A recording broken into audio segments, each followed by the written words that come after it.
Well, welcome everyone to Future Proof. This is pretty cool, huh? Yeah, that's not for me, it's for you, right? So you better cheer a little louder for yourselves next time, right? That's pretty good. Julie, good to see you.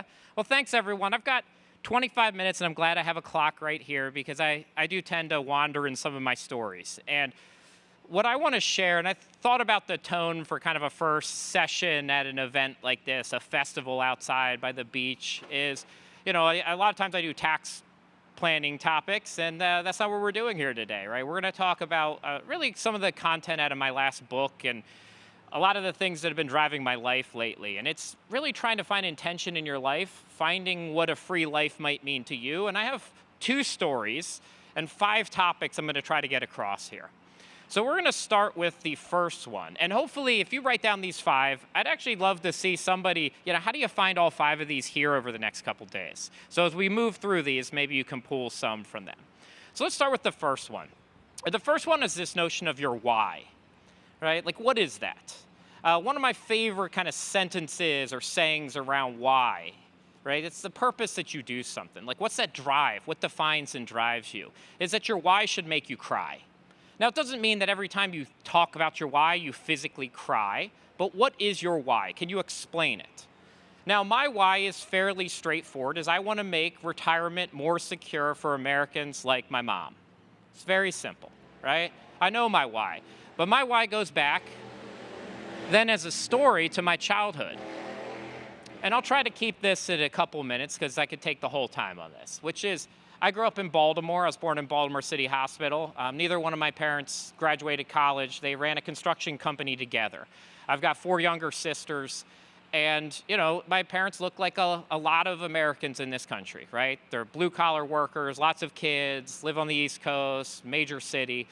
And when I was 8 years old, I went to school one morning. And what happened that day was my dad went to a job site, and it had been drizzling. Temperatures dropped in February. And when he was coming down off that job site, the aluminum ladder froze over faster than a roof, and he slipped and fell, broke his neck, and passed away there on the job site. I was at school, so I came home, and I first remember, my aunt picking me up and saying your dad was in an accident. Well, as an 8-year-old, the only accidents I really knew of and could comprehend were car accidents. So this part I don't always weave into the story, but when I was sitting in my window, and nobody had told me really what had happened yet, I saw the truck come back. So it's a box truck, right? Ladder on the side, ladders on the roof. You've probably seen them. Pretty standard looking truck. And I saw the truck pull into the driveway, and there wasn't any damage on the truck. And so then I thought, oh, everything's okay, right? Because my view was it was an accident and the car was fine. And so I went downstairs kind of happy to ask everybody down in our kitchen, hey, Dad's okay, right? I saw the truck come in and it was fine. And when I got down there then, I knew, and I don't think anybody told me, right? I just, 8-year-old walked into the room and realized that he was not okay. My mom was probably sobbing. I don't even remember exactly how it happened. And so this set, you think about what happens then in a family like this. You've got, my dad did all the actual work, hanging gutters. My mom ran the business. But all of a sudden, the person who could hang the gutters was gone. That financial security was ripped out of the household. And as an 8-year-old, that's all I really comprehend of the situation. I know it's gone, right? I know the fear that brings in, and that's hard. It's hard for an 8-year-old. Now, the interesting part about this it then goes and shifts to my mom. That my mom had a same event that occurred. That she lost her spouse, she lost the person hanging the gutters, but she had a different part of her life that she was in. And I'll get to that kind of as the second part. But she continued that company. She still runs it today. She's 68 years old and runs her own construction company. She found a way to move forward. Well, why? Well, she had a very clear why. And we talked about this years later. She knew that she had to take care of her children and find a way to earn for them. Right? She had a very clear why. She was going to figure this out because she had children and people who relied on her to survive. And so she did. She figured it out. And so when I go through life now, I look back, and when I think about what I want from this profession is I want this profession to take care of families like my parents. My parents didn't have a will in place. They didn't have a trust in place. They didn't have life insurance. Well, why? Because not very many financial service professionals or advisors focus on non-college educated construction workers. I've said that for about 13 years. I've run into one advisor in Denver, I think I was, or San Antonio, somewhere this past year. That's actually what they specialize in. So I was really happy about that. But I want to see people like my parents have advice, have planning, and they don't yet today. But that becomes my why. It's why I care about this profession so much. Now I'm going to shift from that, right? My mom is my why, her driving for my family, finding a way to get through that, but a lot of struggle through that. It wasn't easy. And she's my hero because of that. Probably like a lot of you have your parents as your heroes. Now I'm going to move to the next part. And the next part I talk about conviction mindset. Now, there's a lot of different ways you can think about mindset. And I love this notion of conviction. So I'm an attorney by trade. And the first time I remember thinking about conviction was, well, somebody gets convicted and they go to jail, right? That's not the type of conviction we're talking about. But it ties to this. The other type of conviction that a lot of people think about when I ask you what's the definition of conviction, oh, I care about something. It's passion. Well, it's a little bit more than passion. Conviction is more than passion. It's not just caring about something and being convicted to it. Conviction, if you look it up, is also demonstrating it. So it's not being what you say you are, but it's being what you do. That's conviction. If you think about the best leaders, managers, people you've ever worked with, likely they had a lot of conviction. That they didn't walk into the room and said, hey, everybody, I have no idea what we're going to do today. Does anyone know what we're going to do? I don't know what we're going to do. How many had great leaders like that? Probably not very many of you. Very great leaders come in with conviction because they want to take uncertainty out of the room. What does uncertainty provide? Fear. As soon as we don't know that our leaders, they don't know where they're going, we get fear in our own mindset because that's uncertainty. This is the same reason why all of our clients react poorly to uncertain events, because it triggers fear. And it's why we gravitate to convicted leaders that both demonstrate it and know what they're doing. So I take that to my mom. And my mom's story is tied to that she knew what she was doing. I, as an 8-year-old, did not know what I was doing. I, as an 8-year-old, thought, well, my dad passed away. There's no path forward here. I'm coming from scarcity mindset. I'm not convicted. I don't know how to run a business. The reality is that's kind of my first money memory experience, and it shaped a lot of my behavior with money. My mom, though, that was not her first money experience. It wasn't her first business experience. It wasn't her first hardship that she'd overcome. So when she looked at it, she was convicted. She knew how to be an entrepreneur. She knew how to start a business. She knew how to run a business, and she knew how to be successful in it. And so when her and I talked about this a couple years ago, that's what she told me. And it's super interesting because my view of the time is, wow, this is so scary. There's all this unknown. How are we ever going to move forward? And my mom's mindset was that of conviction. I know how to run this company. Yes, I need to go find other people now to do the work, which she did. But she was convicted in that, and she runs the same company 30 years later today, which to me is super amazing. So those are the first two parts. And what we're trying to build here is, how do you live a life on purpose? So first one is you find your why. Second is you become convicted to it. Now I'm going to tell probably a little bit more of an uplifting story, because I sometimes tell that story and it's a little bit of a downer, but my mom's amazing, and she gave my sisters and I opportunities to move forward. Yes, there was loss, but there's a lot of really amazing things that come out of it. The next part is really three things that tie in together. Relevant experience, which I think is a really cool topic, grit, and adaptability. Now, the story I used for this is a little bit different. It's actually, there's probably somebody doing it coming past us here over on this, the running path here, is I ran for 3,004 consecutive days outside at one point. So it seems like a lot. It's about 8.5 years. And a lot happened during that time period. And I got to learn a lot of really interesting lessons that you don't know you're learning at the time. So the first one is I live in Philadelphia. And I heard about this thing where people go and they run outside every day for a year. And I was like, that's really cool. I'm going to do that. I was never been a runner in myself. And when do I start that? Like everybody else, January 1st, right? As a New Year's resolution, this is going to go great, right? And what do? I run for about 26 days in Philly in January, and I get sick, I get an ear infection, and I quit. But yeah, that's actually, if you look back, that's probably what happens to most people who decide to run outside every day in January in Philadelphia, right? Like, that's the expected outcome. I didn't have the experience or knowledge to be successful at this task yet. So one of the things that I learned after doing that is I actually need to learn to take care of my body. I need to wear the right clothing. I need to pay attention to the temperature. I need to sleep. I need to stretch.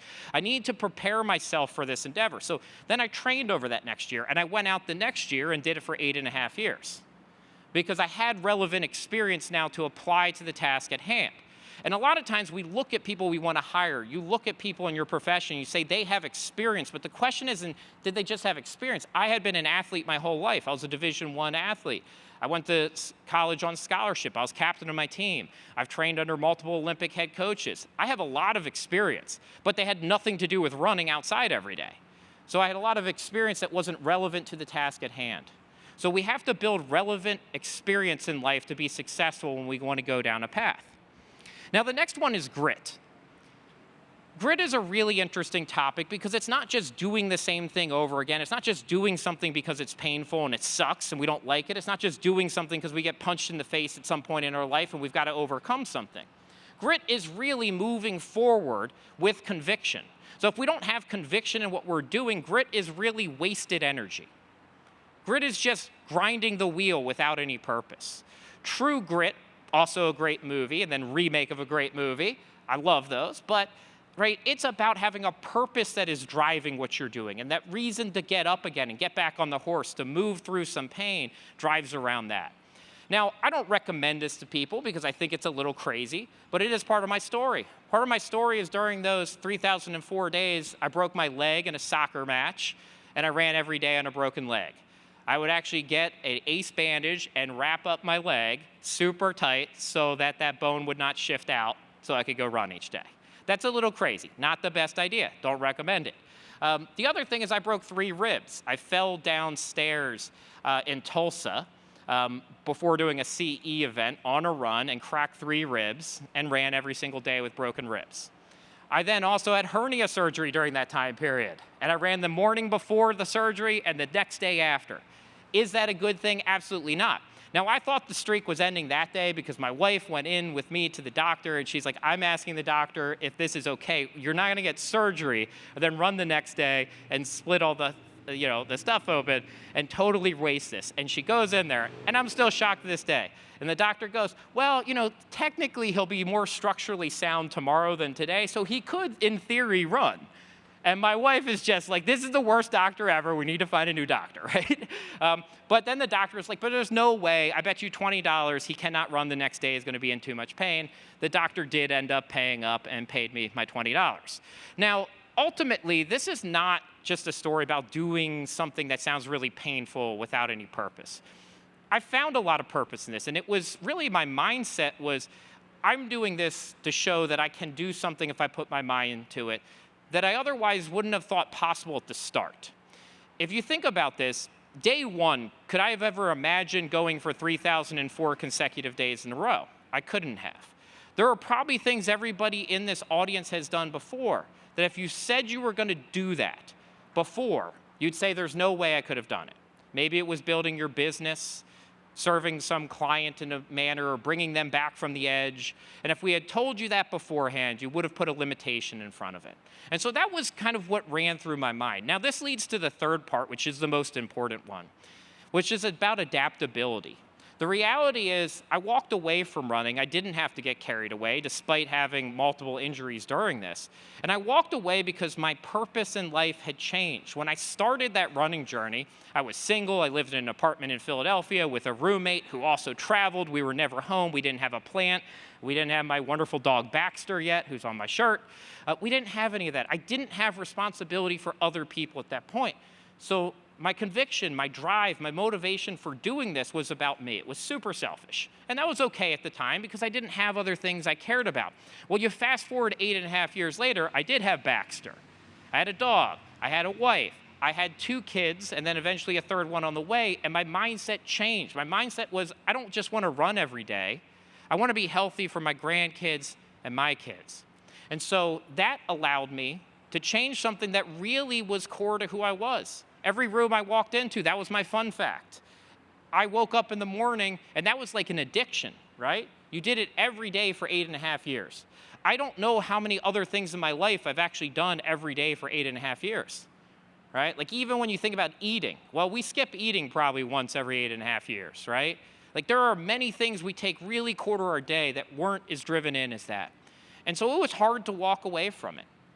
And honestly, I think it was the hardest part, was to find a reason and a different mindset on why I was able to leave.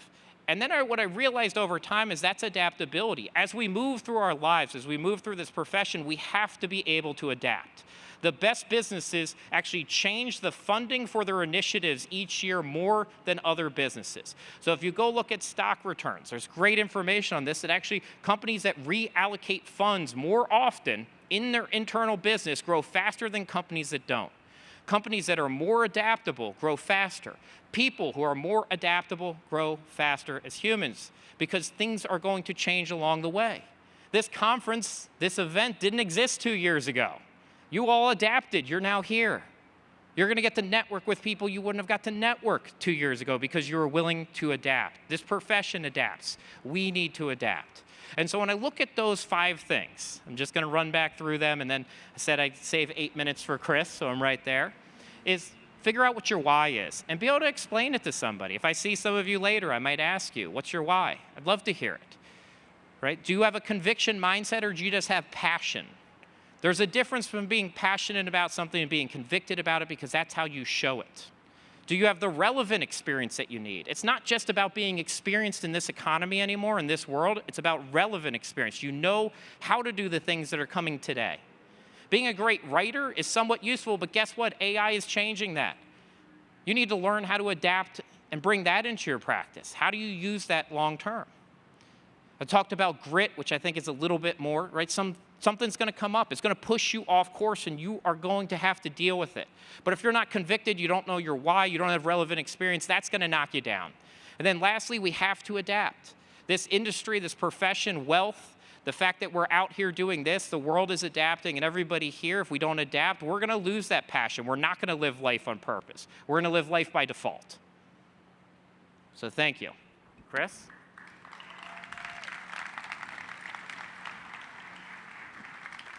Thank you, that was uplifting. Yeah, Sit. I want to sit. I want to go back to running every day. I should just start calling you Forrest. Forgot about that. That's pretty impressive, actually. I want to dig in a little bit deeper. Like, I think saying that you ran, was it 3,000? How many days? Yeah, 3,004. And so, yes. Very important. Yeah, that is a lot of days.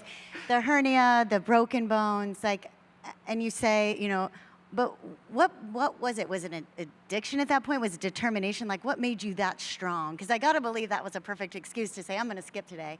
But it's really is impressive that you kept pushing through. And there wasn't anything at the end. There wasn't a medal. There wasn't people waiting at the finish line. It was just about yourself. And I think hearing from you, like, what was that inside you that kept you going? Because I think that's a really impressive trait that you have that people could learn from. Yeah. When I think about that, you made a good point. Like, you don't get paid extra, you don't get a bonus, you don't get a medal to do it. And I actually found that to be very appealing about it. Like, I do run marathons. They give you a medal at the end, and you drink some chocolate milk, and then you question whether or not you should do another one. And when I went through that streak, it was more about me demonstrating to myself how hard I was willing to work for something. And I think that was the most important part about it. And it was an example of how I also felt like I worked that hard in other areas of my life. But that one was one that I could track and measure and kind of keep myself accountable. Like, do I have the drive I think I have? Yeah, no, that's perfect. We have some questions. Just to follow up on that, I think that's actually, you don't have to run every day, but I think making a commitment for yourself, whether it's eating better or doing yoga or something that you're doing for yourself and sticking to it, actually translates into your work life and allows you to be more disciplined with work. So I love that you shared that story. Question from There were 3 good questions. Yeah. Do you want me to read them? Yeah, I'll read. You answer. I'll read. How do we as advisors help you achieve your why? Yeah, I think advisors play a really important role in helping clients achieve their why, or at least define it better. To some degree, what we do mostly in this industry is goal-based planning.